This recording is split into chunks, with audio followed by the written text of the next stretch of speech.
I get discouraged for sure. And I will quit fighting at some point.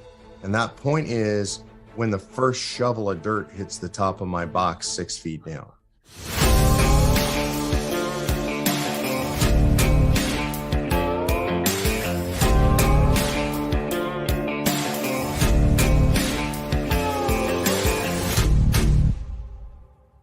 Hello and welcome to COS Indiana Live as we bring you Roundtable. The Roundtable segment is presented here every fourth Monday of the month at 7 p.m. We'll be focusing on education and discussion of the topics and challenges we all face as we use the Constitution to save the Constitution. Join us now as we bring you COS Indiana Roundtable with our MC, John Ackerman.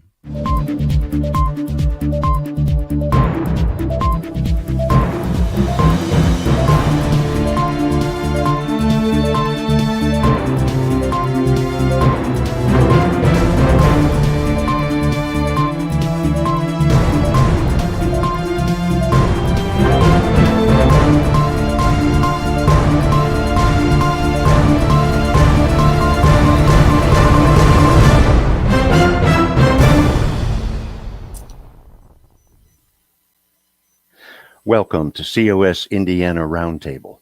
I'm your host, John Ackerman, and this is broadcast number 203 of COS Indiana Live. Tonight's topic is justice or just politics, and I'm going to bring the Roundtable panel on right now. Dale Parrish, welcome back to the Roundtable, my friend. Hello, John. Okay. And the other Dale Tipton, our state director. Good to see you. Hello once more. Region Captain Brandon Garrett. Hi, Brandon. Hey, gentlemen. Ken, our state communications coordinator. He's going to be watching for comments either on Facebook or YouTube and bringing up as many as he can. And we have anyone else? Sure we do. Gary, member of our Indiana team from Fort Wayne. Hi, Gary. Good evening. And last but certainly not least, Susan, welcome back. You've been here before. Yes, sir, I have. Okay. Well, friends, there are 3 types of amendments that Convention of States is interested in passing. First is term limits for federal officials. Second is fiscal restraint for the federal government. And third is limiting the power and jurisdiction of the federal government. And it's that third type of amendment that concerns us tonight. Since last we met, we have seen the federal government indict a former president of the United States and the leading opponent of the sitting president on 37 felony charges. And so we are here to discuss limiting the power and jurisdiction of the federal government under the banner justice or just politics. Now, I want to ask the members of the panel, what was your reaction when you first heard about this indictment of former President Trump? Brandon, you want to go first on this one? Sure. Honestly, for me, just as much as I keep track of all this and especially kind of the 3D chess that's being played, I wasn't surprised that it happened. I'm a little bit surprised at kind of how flagrant, much like with the indictment in New York. I was surprised at how flagrant it is, but overall wasn't surprised. I mean, they've been pretty adamant this whole time that they were going to do everything they could to make sure he didn't run again. Okay. Dale Parrish. Yeah, I'll be honest with you, John. I was very confused. I had very mixed emotions about this when it was first announced. Not having, a legal background, I didn't understand and still don't.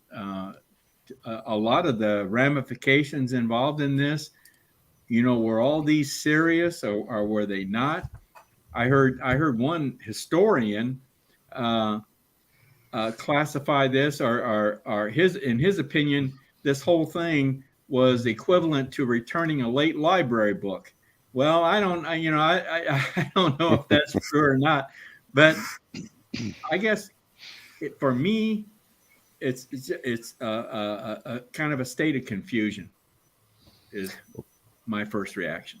Okay, thanks, Dale. Well, let's go to someone with a legal background. Gary, what was your reaction when you learned of this indictment? John, I was profoundly saddened. I've lived 70 some years in a country that is a constitutional republic, I've always thought. And suddenly we've turned into a banana republic where the current government goes after the former government. And this is a terrible, terrible step for America, because this is just in my opinion, completely politically motivated prosecution of a man who is only really a threat because he, is running again. And so I'm very sad to see what's happened in my country. Okay, thank you, Gary. Dale Tipton. Just to add a little context to this, it seems fairly evident that from the moment President Trump descended that escalator, that there was an organized effort to remove him. And whenever you take, it just kind of illustrates that there's a broad number of people out there that are very interested, have a vested interest in his removal, and the fact that he not come back again. And so whenever you look at the Mar-a-Lago situation, because of this indictment regarding these charges about the paperwork that he had in his possession. And then you look at the Georgia case where, they say that he's, was messing with the voter count and that kind of thing, trying to sway the results of the people there to recount the election and that kind of thing. And then the other action in New York where the New York prosecutor was going after him. I mean, it's like the ducks were all in a row. And they were all ready. And so they're trying in every single spot to make sure that they knock him down so he can't get back up. And I think the American people are beginning to see that pretty plainly. Okay, Susan, what's your thought? I agree with all that's been said. It's not what was done, it's who he is. So it's not really, he could have done anything much more serious or much less serious, and they still would have indicted him. They still would have filed for this against him. And I think, as Dale said also, that this is so blatant that I think this might be a point where the American people say, we see how biased it is, and this is unfair. And even though they may not like Trump, he may not be their first choice, he may be at the bottom of their choices. I think that they see that there is a bias and it is not fair. And I don't think anybody in America wants things to be so unfair. Okay. Ken, before we move on, I know you're monitoring any comments, but do you have any comments to post or any of your own thoughts on the reaction? Own thoughts right now. Yeah, John, appreciate that. My own thoughts right now. We don't have any viewer comments right now. I think they're all eager to hear what we have to bring in on this. And I agree with Gary. I think my first reaction was saddened. I mean, it was just a sad situation for our country. But I think the more it goes forward, and the more I see behind the scenes of it, I think the other part that really hits me is the precedent that it's setting. If we don't get this corrected, this just becomes another tool, and I don't think we ever recover from something like this if it's allowed to go on like that. Yeah, precedent setting. Well, thanks all of you. Susan, you mentioned bias, and that's a perfect step toward my next question. So I want to bring that question up now. How does this indictment compare with the treatment of others who have had classified documents in their possession? Yeah, well, what comes to mind when you ask me that is President Biden, who has things in his garage which are not as secured as they were in President Trump's home. And so they're in his Corvette or something, in his car, not being monitored, not being secured, yet there's nothing being said about that. And it all goes down to Trump, in his home, who these documents were secure in his home, Yeah. as opposed to President Biden's, whose were in his garage and unsecure. Okay, Dale Parrish. Well, I think from what I understand, I think Obama still has classified documents. Mm-hmm. Certainly, we even come to find out that even Pence had some classified documents, but certainly President Biden. And I think the biggest, in my mind, the biggest example is Hillary Clinton, and her possession, the server, all the classified materials, and how that was handled. It's just, there's just no comparison here. So the bias becomes evident. Brandon, do you have any input on this? Can you think of others who've had classified documents? Yeah, the big one that comes to mind, other than obviously Hillary, is another Clinton, Bill. The famous case with the audio tapes in the sock drawer, right? That one even got challenged in court and ruled on, quite some time ago, which has not been challenged since. That judge, I believe, Amy Jackson, stated in her ruling very clearly that the president is stating, and I quote, the president enjoys unconstrained authority to make decisions regarding the disposals of documents. And although the president must notify the archivist before disposing of records, neither the archivist nor the Congress has the authority to veto the president's disposal actions. And the president has an absolute unreviewable right to take any records or document that he wants when he leaves the office and to make the determination therein. So, this whole thing is obviously very politically motivated if we look at it through the lens of what the judicial system has already said as precedent, because that original Clinton case has not been challenged to date. Okay, so we see a real difference in treatment there. Dale Tipton, do you have any further input on this? Well,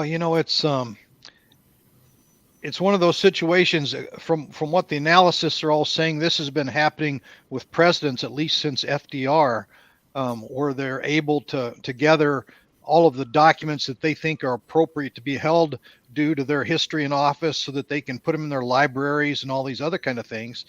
And as it's been mentioned, a president has the sole power to classify or declassify these documents, and he can do it. He doesn't even have to write anything down. All he has to do is make a declaration that hereby these documents in Mar-a-Lago are unclassified, and that's really all it takes to make that happen. And there's a lot of thought that many of the documents that he took proved malfeasance on the other side as far as what was being done to target him, and that the seizure of these documents through this potentially bogus indictment was simply a way to recover that evidence so that Trump couldn't eventually use it against him, those people. Okay. Gary, what are your thoughts on this? I think this has been covered pretty well. Okay. Trump was treated differently because Trump is Trump. I mean, that's what I'm taking. Okay, I've heard one theory that says that Trump had declassified documents on a particular scandal, and he took those documents with him to Mar-a-Lago, and this was their only way to get those documents back to do that raid. Ken, what do you have? I do have a question, which isn't particularly directed at this particular statement, but I did want to add too that Hillary wasn't even president. So I mean, on top of that, she wasn't even a president or a vice president. At this point, to be doing what she did with the documents. But question came in from John as it relates to the indictment itself. So I thought I'd throw the question up, and we could answer it here too. I think it's a fairly simple question, but wanted to put that up. He wanted to make sure that he was assuming that indictment alone won't eliminate President Trump from running for president. So any thoughts on that from the gallery? Yeah. Well, Dale Parrish. Yeah, I think I've heard it said by talking heads that it won't prevent him from running for president. Am I correct? I do think you're correct, and I think what it'll do is tie him up, keep him really busy Right. with legal matters while he wants to be out there campaigning. Brandon? Right. Yeah, and we're kind of dipping our toe with this question into the waters of what's constitutional, how things should be done versus obviously the clear difference of treatment in the two-tier kind of justice system that we see. Because for all practical purposes, Trump could be in jail and still be running the country as the president. And I mean, nothing so far that they've got is going to exclude him from that. Now, in practical terms, is that how's it going to shake out? Well, I think we're seeing just how flagrant and far they're willing to go with things. But for a matter of practicality, no, it's not going to keep him from running, let alone getting elected, even if he was convicted. Okay, thanks a lot. Dale Parrish, you got another thought? Yes.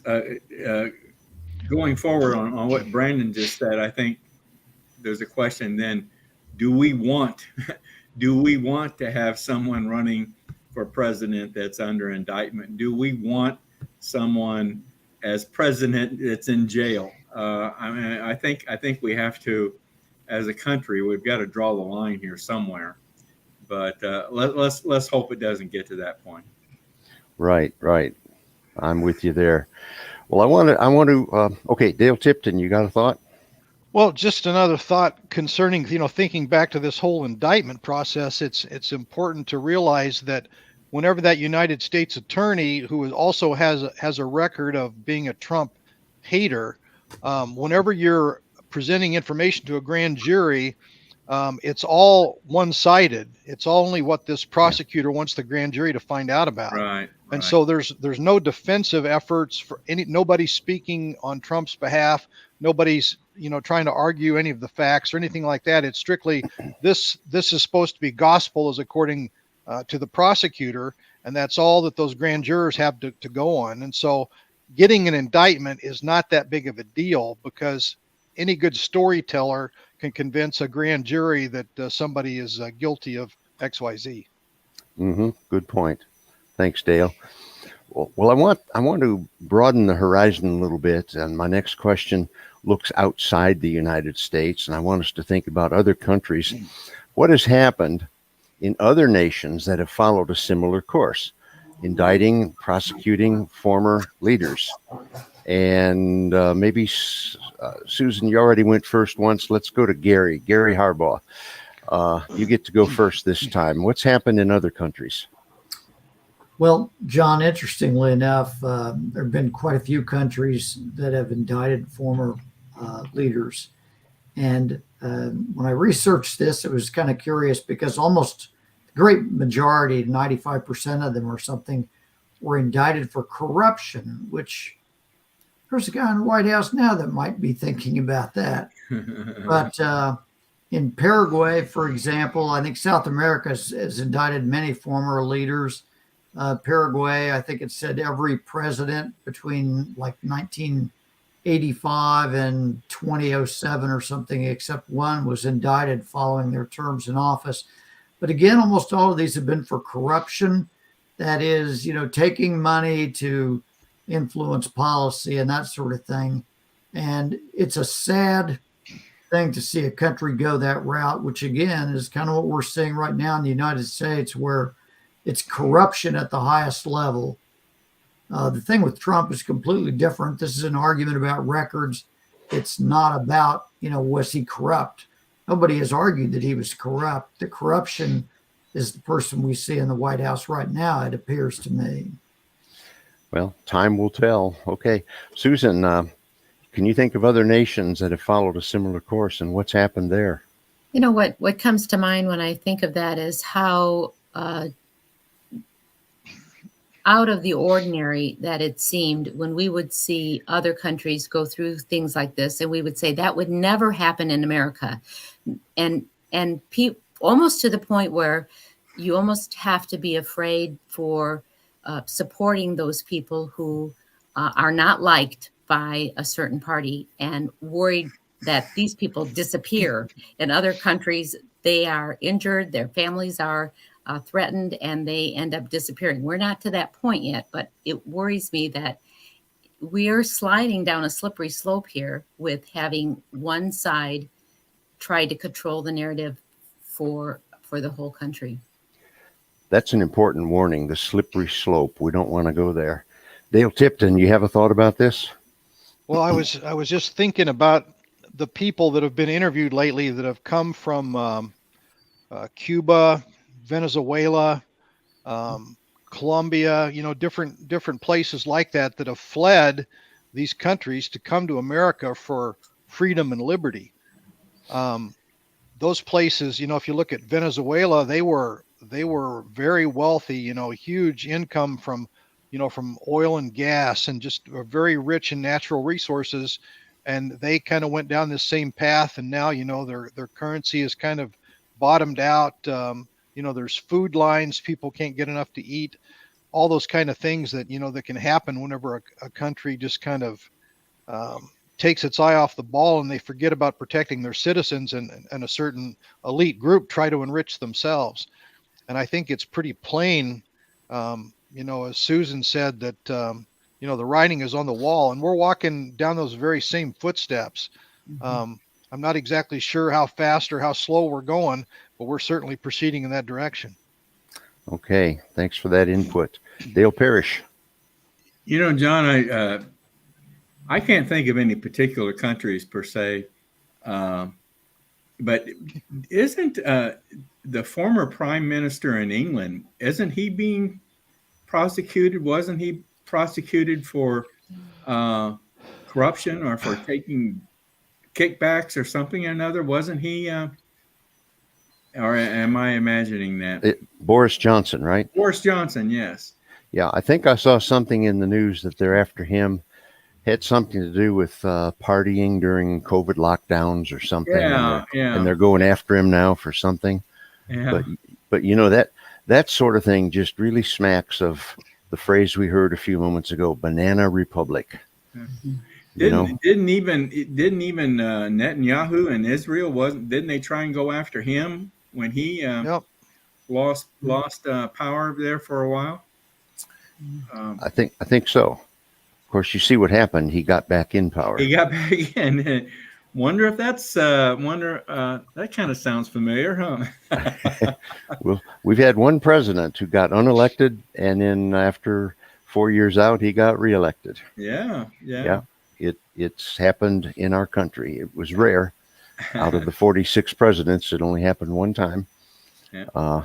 But it happens. Brandon, you have any thoughts on this one?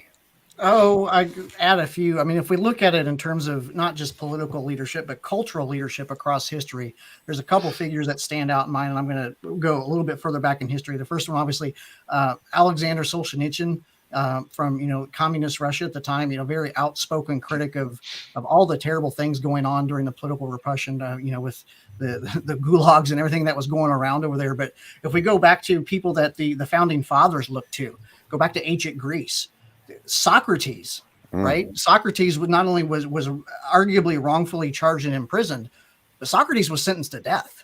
Yeah.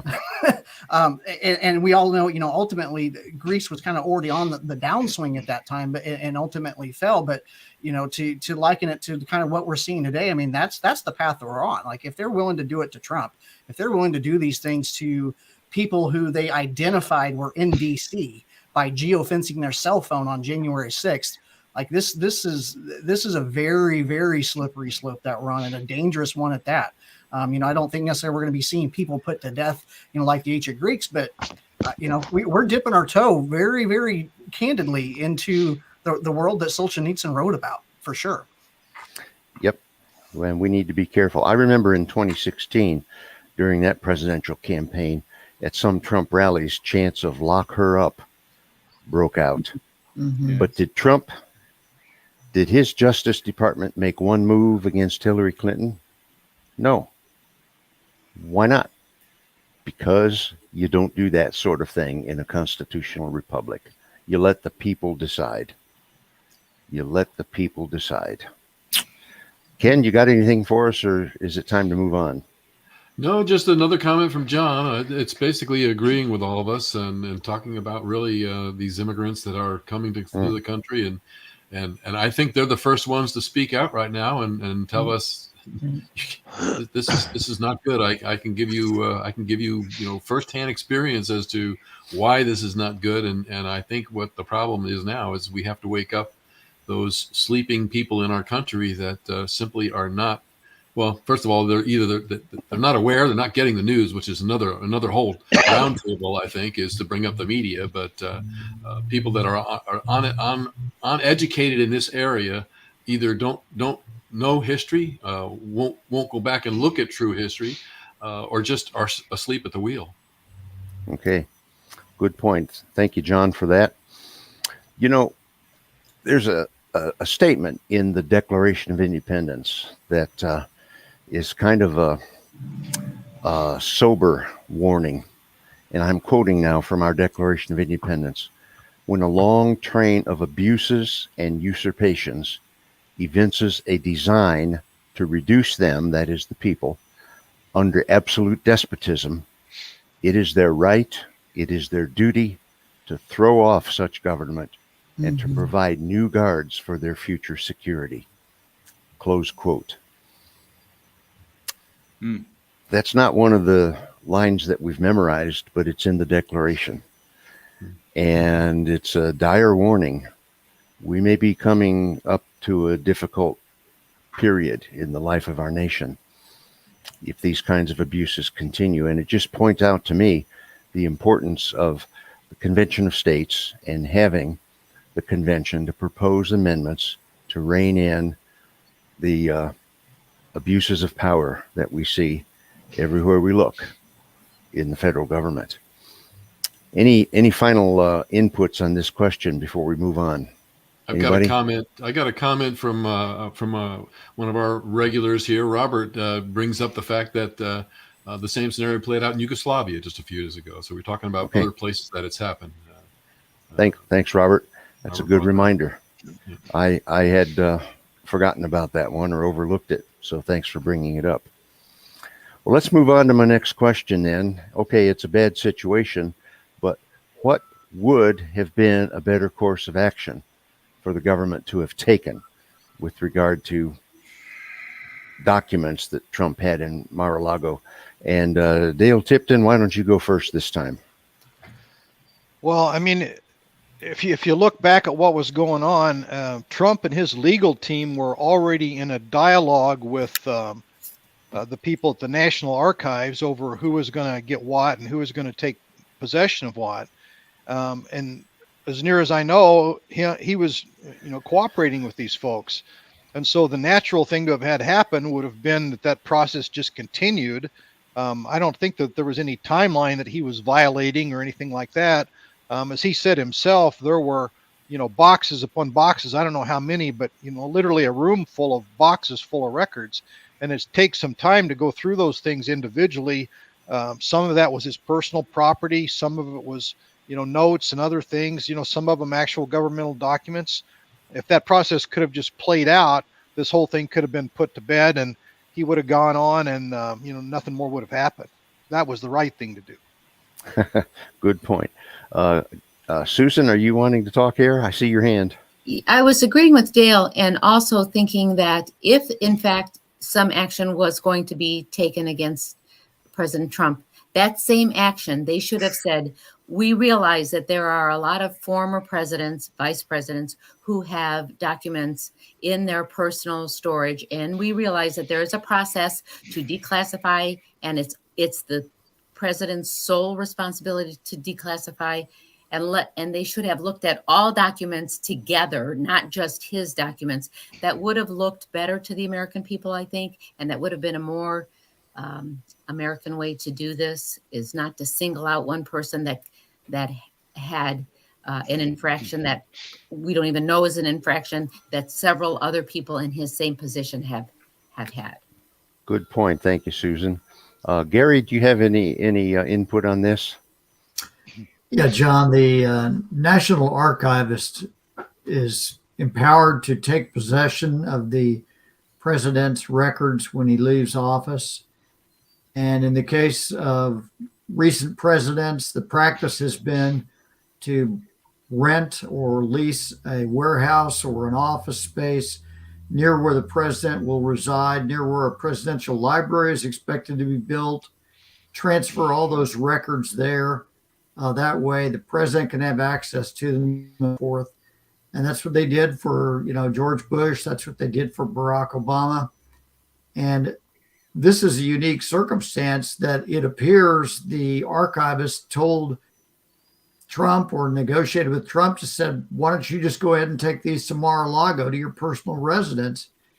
And when I look at this looks to me like a setup that they expected. I mean, I don't know what else to say. I can't be certain, but it certainly has the appearance that this was done differently with President Trump, and his records they were taken to his personal residence, and it created the opportunity for this spectacle of the FBI showing up at the former president's residence and seizing these records.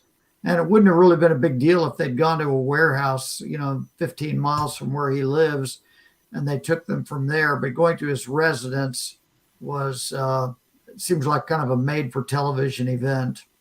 Mm-hmm. Show. Mm-hmm. Yep. Brandon, what do you think about this? Well, I mean, obviously, I'm not a expert when it comes to the Presidential Records Act. I do know that it does define some things very, very specifically, but then there's other areas in it that aren't clearly defined, even ambiguous. But kind of to Dale's point, and even kind of what Susan was alluding to, like, and even Gary, like this, where there's smoke, there's fire. Like, and this kind of smells a little bit like something was intentional.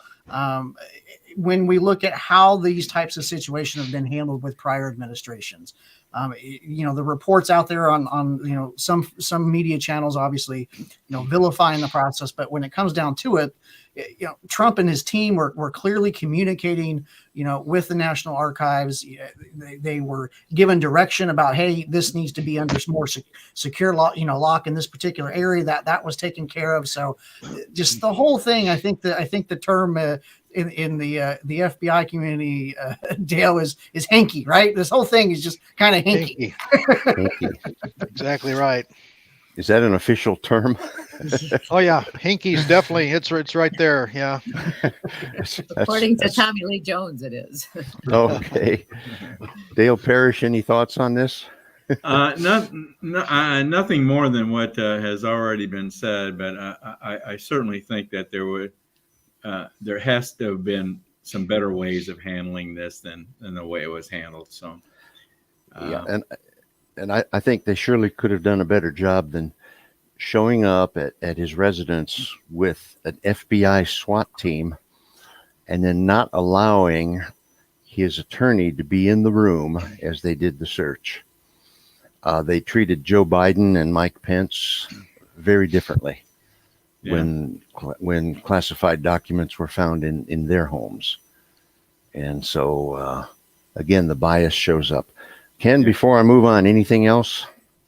Nothing there, but I'd add my 2 cents that I agree with Brandon. I mean, like I say, where there's smoke, there's fire, and I think the other thing that kind of creeps in is the fact that they're even bringing up the Espionage Act. I mean, come on, this it's clearly about presidential records, and so to add to the television excitement about it, they start throwing around the term espionage, and that that clearly what's it go back to 1917 and it was not intended at all for this type of thing. So yeah, I think those you add those things together along with the way that the raid was done, and I mean, to most people, if you wanted to write a new movie, this has all the facts to it. Yeah, pretty good script for a movie. Okay, thanks, Ken. Well, we've been at this for about a half hour now, and we're going to take a little break and see a video from Dale Tipton. I think it's called Dale's Directives, and Dale is our state director, and he is a former FBI agent.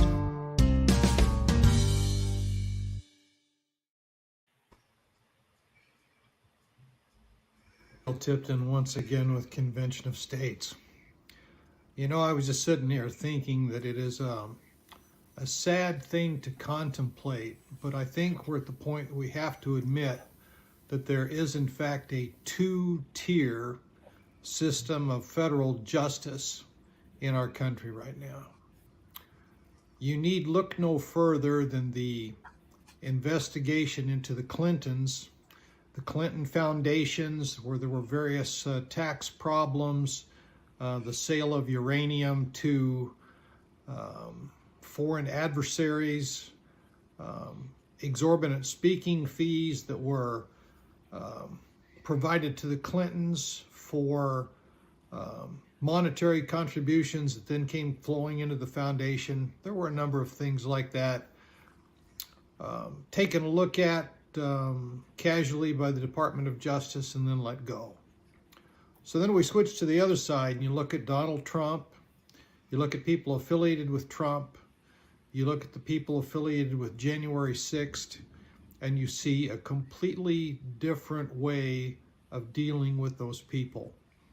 Very diligent, hard prosecutions where every stone is being overturned, exactly the opposite of what we experienced on the other side with the Clintons.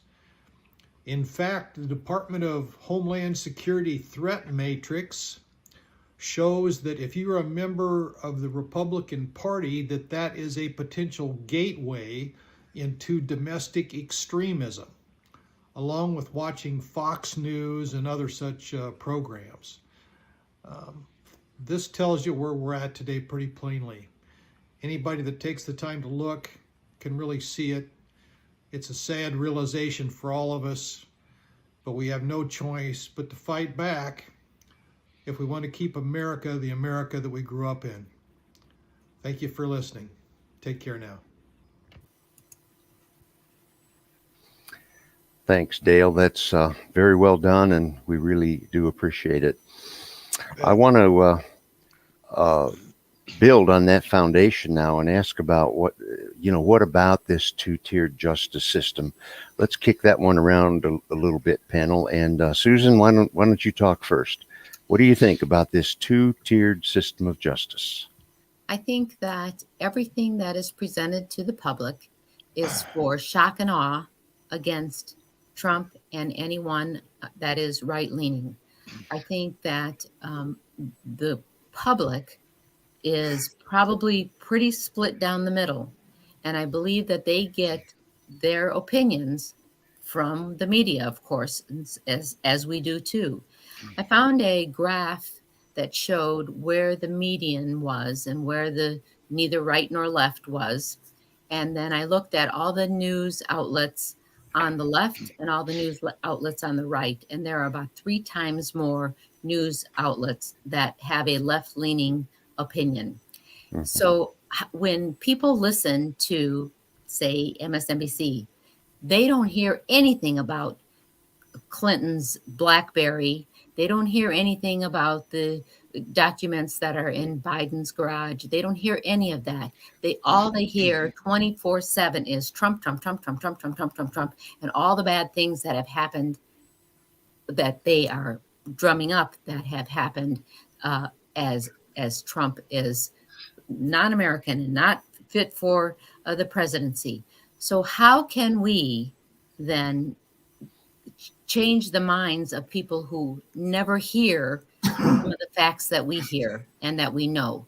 If you are a normal citizen, you depend on your favorite news outlet to tell you the truth. And if they're not being told the truth, how can we change their mind? That's a great question. I wish I knew an answer. Gary, do you have a comment about this two-tiered justice system? The only thing I can say, John, is I think one of the things that's likely to happen is that this is going to backfire against the government and the way they are behaving, because it is so blatant. It's so obvious. The president's son was given a couple little misdemeanor charges, kind of a slap on the wrist, and completely ignored everything that was on his computer that the FBI had for several years.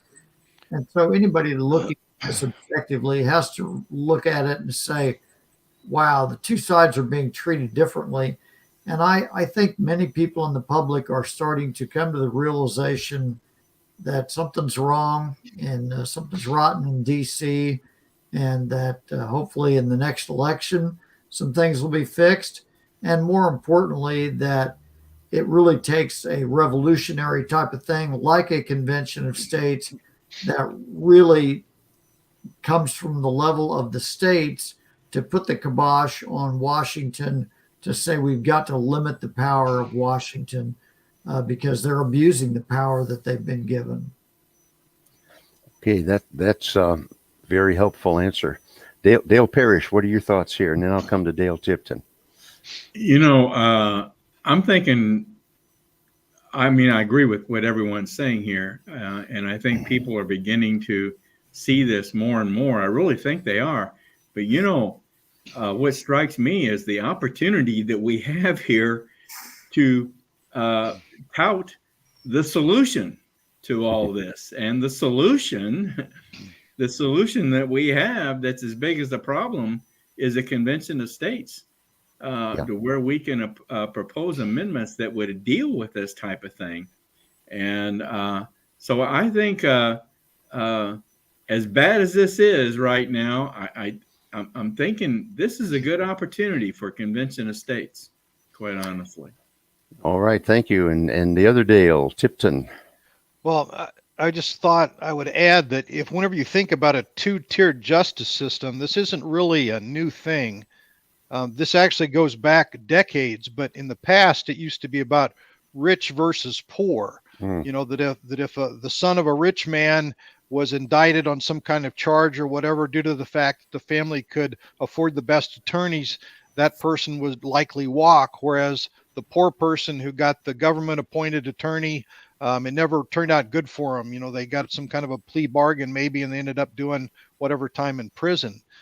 But it was during actually the Obama administration whenever it turned political. And you can remember whenever Lois Lerner with the Internal Revenue Service was going after the Tea Party groups, and they were being challenged with audits and harassed, and they're having their tax exempt applications held up for a year or more and all those kind of things. That was kind of the beginning of it, and since that time it's just escalated into a tool that they apparently determined was pretty successful, and they just decided that they would use it more fully now. And so now it's like there's not even a pretense of doing something kind of behind the scenes. It's right out in the open. So that's just where we are. Yep. Brendan, do you have a thought about this? Well, we extrapolate this beyond just Trump, right? Because everyone's kind of touching on that. Like it's very, very concerning. And when you don't have consistent application of the law within the realm of a reasonable margin of error, because no one's perfect. We are fallible, right? But when you have that, you're undermining the very fabric of that makes a democratic electorate based country and a constitutional republic based country.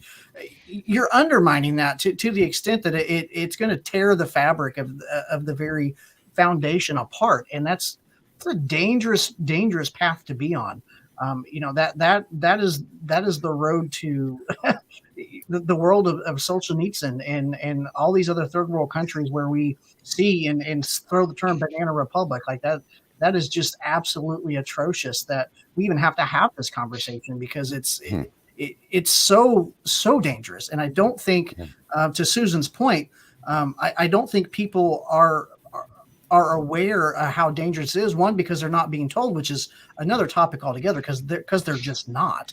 I follow numerous outside media channels across the spectrum, and they just flat out are not being told.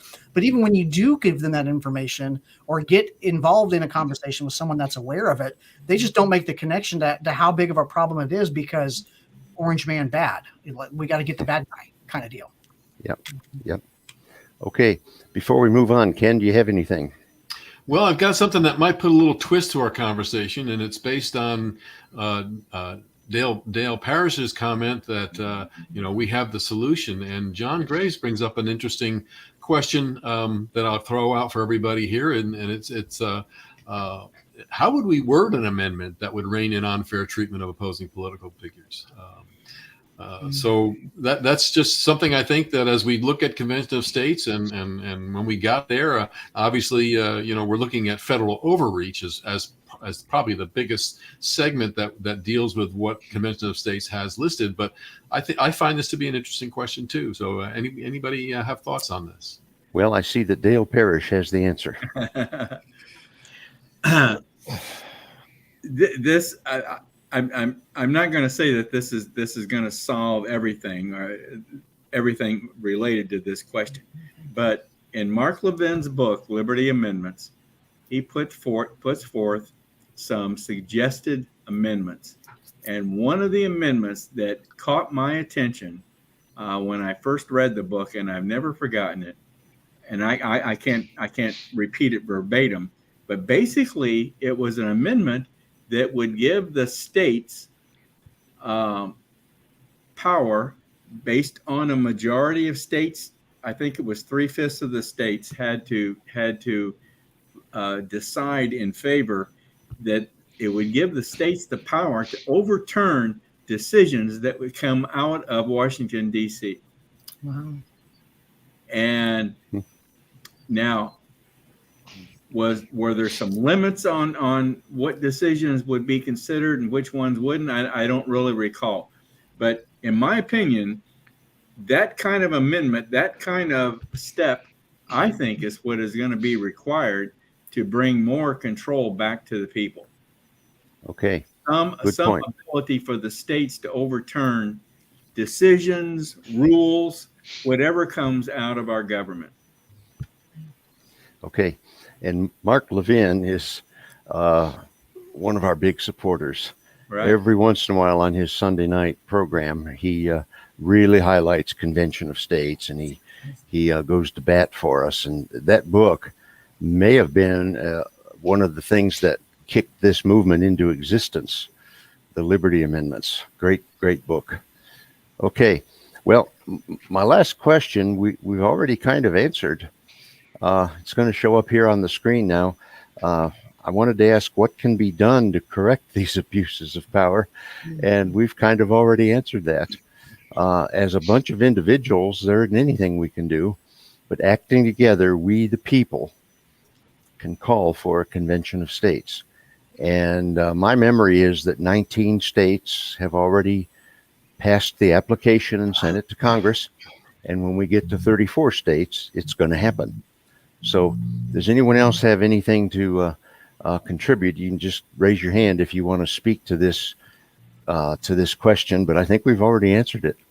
We need a convention to rein in the size and power, scope and power of the federal government. Stop the government overreach. Okay, Dale Tipton.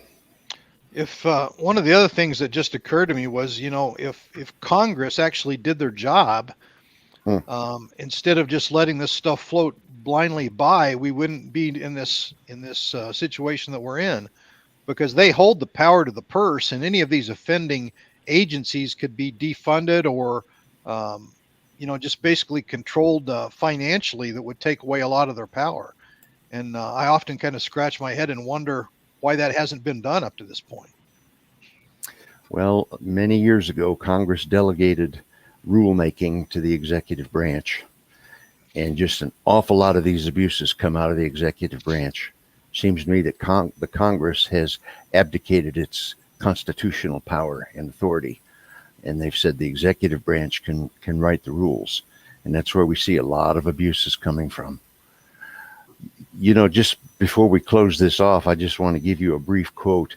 Dr. Ben Carson, who endorses Convention of States, said this on Newsmax a week ago today, and I wrote it down. He says, "We really need to act on this. I don't know how long this republic can last with this kind of corruption going on." Mm-hmm. And he was talking about the very problem that we're talking about tonight. Ben Carson says, "I don't know how long this republic can last with this kind of corruption." So we need to act. We need to act now, and we need to act forthrightly. I want to thank the panel for your participation tonight, and we'll see you next month. Right now, here's an announcement of the big COS simulation that's coming up later this summer. If the government ever becomes a tyranny, we're going to give you this gift. You get a chance to get together, get your commissioners together from all over the country and restrain that tyranny. But because it's never been done, we wanted to see it done. We want it to be tried out so people understand, how does it work? What kind of rules are there? What will be an interplay between commissioners? You know, when you're going to do something this important, it's important to practice. Giving knowledge, information, vision, and hope. Hope that the federal government really can be curtailed and that this process really can work. And this is the real deal. I mean, this is kind of the precursor to the real Super Bowl. Delegates, commissioners from all 50 states. They're going to be able to go back home and talk to their fellow legislators and say, look, let me tell you exactly how it worked. I can tell you from firsthand, it can be done. It will be effective. So I think there are people who've never even heard of it that are going to see this and be impressed. And I think that builds enthusiasm. This is the defining moment and the last opportunity to get our republic right.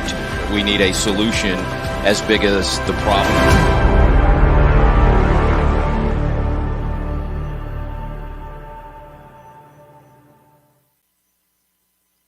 August 2 to 4, Colonial Williamsburg.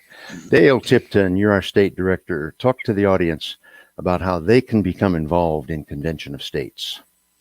You bet. There's an effort that we've had ongoing for a while where we're communicating through links that deal with recruitment. As an organization, we have a lot of positions to fill, and positions have to be filled by volunteers. And if we're going to become citizen activists, which we really have to do to make a change in our government, people need to take positive steps to do things so that we can turn this ship of government around. And in Indiana, for example, we have 100 House districts, and we appoint what we call a district captain in each one of those districts. And in this particular link, this is a direct appeal for people to volunteer to become district captains, whereby they would be tasked with being the liaison between the people within that district and their elected representatives, their senator and their local representative. And then also they are responsible for spreading the word about Convention of States through various ideas, such as town halls or parade events or any kind of thing like that, where we can, mix in with the public, block walking, any number of things. And this allows direct involvement at a fairly high level where you're really your own manager and you will have all the assistance that you need, but the tools are presented there for you so that you can become an advocate for Convention of States and make a difference. And the other thing that's pointed out here, more towards the top of the page, is we are a past state. In February of 2016, Indiana signed the resolution. So as we try to recruit people, oftentimes we hear, well, you guys passed the resolution. It's been done a long time ago. What else is there to do? And there's a list here on this page of all of the different things, or many of the different things that we can do as individuals to support both the ongoing effort in Indiana and then how we can also assist neighboring states that maybe haven't passed the resolution yet. And so this is kind of the latest thing we've got. And this is ultimately the easiest thing we've done because the application is literally at the bottom of the page that you can fill out to become a district captain. So it's a one-click deal and you're there. And we're hoping some people will sign up to join the COS revolution.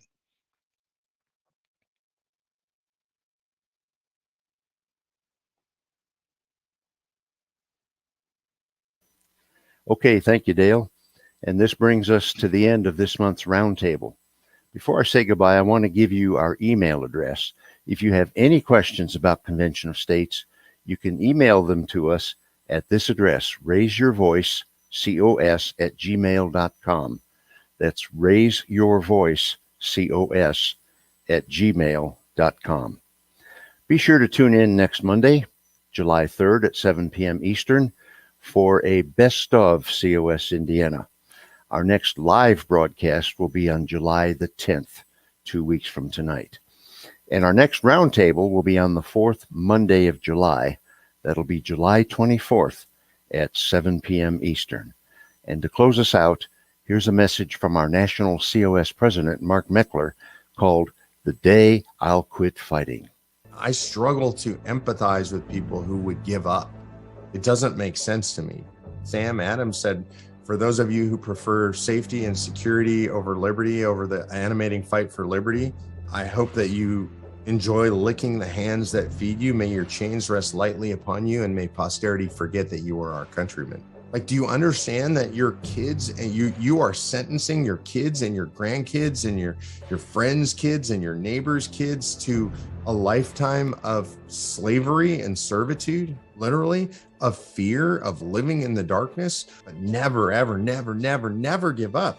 George Washington lost the majority of his battles that he fought in the American Revolution. If you read his writings, if you read the letters where he was writing to Congress asking for money and troops, he was saying, we're losing. I don't have the troops I need. I don't have the supplies I need. Did he quit? What about the guys on the beach at Normandy? Like, what did they do? Did they just quit? Oh, there's, a lot of guys are dying around me. It's really bad. It looks really dismal. Those cliffs are huge. Machine gun fire raining down on us. And it's too hard. We should just quit. Thank God those people didn't quit. If they had, where would we be? I get discouraged, for sure. And I will quit fighting at some point. And that point is when the first shovel of dirt hits the top of my box 6 feet down.